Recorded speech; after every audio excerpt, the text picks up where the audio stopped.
fantasy short stories. Short Stories by Melissa R. Mendelson, a collection of horror microfictions. We've been bitten. We've been bitten. We got the bug bite bad. Our heads are spinning. We can do whatever we want to do. Everyone else be damned. Fuck the consequences. The fever rages on, and so do we, scratching that enlarged bug bite until it blisters and bleeds. The infection continues. The Neon Booth. I slid into the booth and closed the door behind me. I wiped the chair down, then the console and phone. I dropped the rag into the wastebasket, trying not to pay attention to the items scattered around it. I reached into my pocket and pulled out 2 quarters. It was enough for 45 minutes, and I slid the coins into their slot. The console lit up, and blue curtains raised upward over the glass windows. I could see shadows moving in the other booths. Most of them were probably having sex, but I didn't feel like listening to that tonight. Maybe another night, and I picked up the phone. Numbers 1 through 5 were indeed fucking. They probably fucked in here, too, and I was holding the phone against my face. I pushed number 6. It was an older woman crying hysterically. I could barely understand her, catching a few words like death, and I did not want to catch that. 7 was laughing hysterically, high as a kite. 8 was confessing to a series of murders. That would almost hold me for the remainder of the time, but I switched to 9. Heavy breathing. That was all they were doing, and I didn't know why. I pushed the last number, 10, and a small voice said, "Help me." I scanned the booths around me, but the neon lights made it so hard to tell who was number 10. "Help!" I listened to their last breath. One more for the daily grind.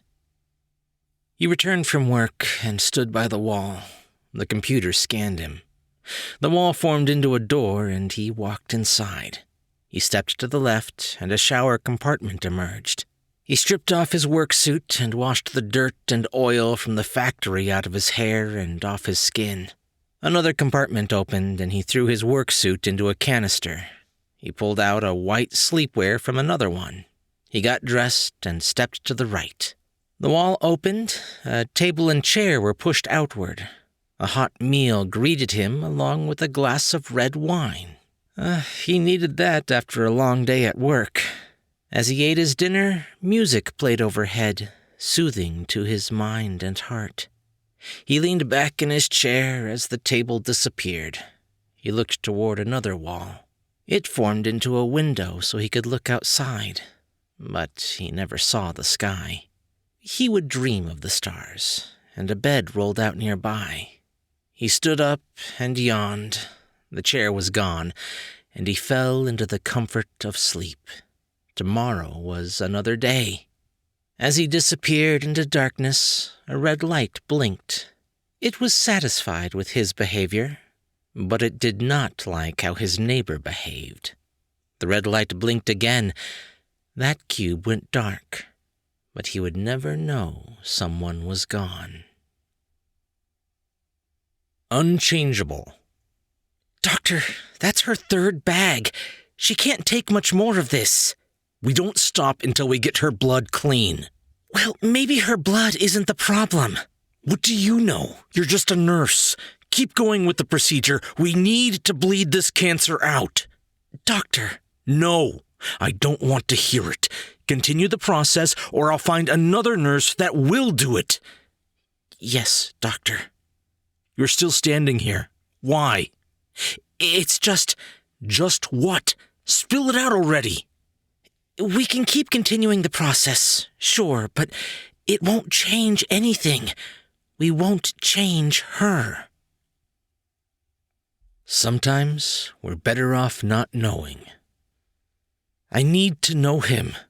I saw the expression on their faces. I know that he is me, another version of me, but I need to talk to him. They weren't convinced. I'm going to talk to him, whether you want me to or not. I'm going in there. They knew that they could not stop me, and nobody, as far as I knew, would ever have this chance to talk to another self, another version of them. I had to do this. I had to know where I went wrong. I reached for the door, never once hesitating, and they stood behind me. I knew those expressions were still there on their faces, and their voices tried to hide their intent, but they failed. "If he does this," they said, "he doesn't come back out." The click of a gun confirmed their words, and the door closed behind me. Blaze. I am so cold that I wonder where the heat could have gone. The fire before me cannot shake the frostbite that clings to my hands. I am blue within as my skin glows from the frost. I am trembling so badly that I must find some heat.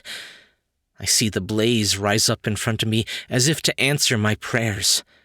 I can feel the embers kiss my face like a rough lover. I can't throw myself into the fire, but I can focus upon it. I can draw the warmth into me. I have been ill all winter long from the bitter cold that slips into my body. I can wrap the orange and red fingers around me. I am no longer cold, and I can feel the essence of spring approach. The past is not entitled to live again. He put the closed sign on the door. He shut the lights and walked into the back room. He listened to the ticking of 1,000 clocks. Time to turn the world back, make this country great again. But as he struggled with the ancient grandfather clock, he broke its hands. We've done this before. They made me wait on the line as people spiraled down into darkness. If one dared to bolt for escape, a bullet would kiss their head.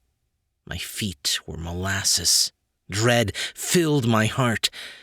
I had no idea what waited for me down below. Once there, I was told to strip, and I was given a pale uniform to wear. After that, they really didn't care what I did. I spent my days walking around, staring up at the solid rock above my head, thinking of the sky, the stars, what real food tasted like. I missed my bed, my home, my family and friends. None of them were here with me. They were somewhere else, some in a place far better than here, where they could no longer be harmed. But I could be, watching those around me lose hope and contort into savage creatures, eyeing my every move. The parts cleared away.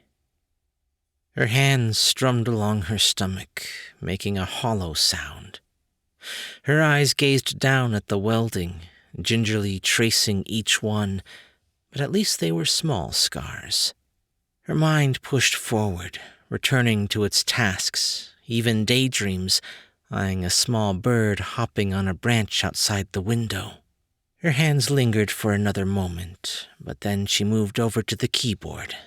The data entry refused to end, and many stopped by to ask how she was. Some even commented that she seemed better, but she was confused by this response. After all, the parts cleared away wouldn't be missed. Everyone loves Slinky. When I walked into the store, the old man told me that whatever you do, don't touch the Slinky. It looked like it was old, bent carbon steel wire. It seemed harmless, stuck on one side of a bookshelf. When he walked away, I poked it with my finger. It didn't budge, so I poked it again, this time cutting my finger on the wire. "Told you not to touch it." The old man watched me wrap a tissue around my finger. "Think it's best if you leave now." The rest of the day, my finger hurt. I hope I don't need a tetanus shot. I was just killing time during lunch, but the day was over. After dinner, I sat on the couch, flipping the channels, when I heard a strange sound. It reminded me of a pocket full of change. Something moved down the stairs, slithering across each step. I walked out of the room, but nothing was there. I bent my finger, flinching at the pain, and there it was, that sound. I had wrapped my finger tight and not given it another thought until now. I moved my finger again. It made that sound. I worked at the bandage, trying to open the top, then the bottom. With every motion, that sound filled my ears. Finally, I tore the bandage off. There was no finger, only a smaller slinky that jingled back and forth. Before I could react, it leaped up, wrapping around my throat.